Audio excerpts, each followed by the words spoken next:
Hey guys, welcome to our channel, and if you want to add the collection on your Shopify homepage, then this video is for you. So first thing you have to do is simply log into your Shopify store. Now from here you have to do is simply go to the products.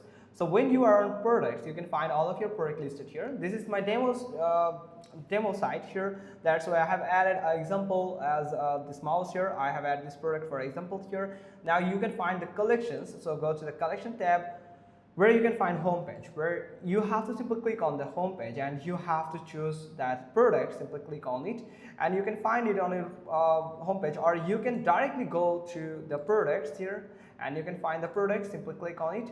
Now from here you can find collections. You have to add a new collection. Simply click on add a new collection. You can add more collection from here. Now main thing that you have to do is make sure that this checkbox on homepage is checked. But if it's not checked, then it won't appear on your homepage. So make sure that it is checked here. Then after check on this homepage, you can find the homepage tag has just appeared after this collection.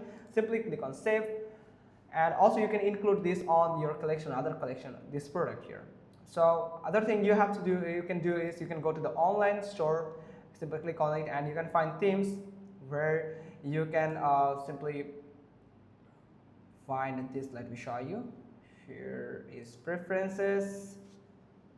So from themes, we are going to a little customization. You just need to add. So simply click on customize button, and this is the home page. So if it's not available here, you can do is you can add a section in this template. So simply click on add section here. Now you have to simply search for featured collection, or you can add a block here. So like product list, or if you can simply search for feature collection.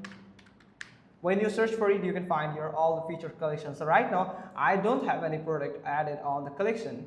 So if I show you, there it is. So one product is right now, that's why it's added. Now other product is not available right now. So if you have added more products in one collection, then you can find other collection from here. So you have to simply click on add collection, and you can add more collection from here after adding the images. So that's how you can just simply do it. Hope you found this video helpful. If so, then give us a thumbs up. Don't forget to subscribe to our channel, and thanks for watching. Till next time.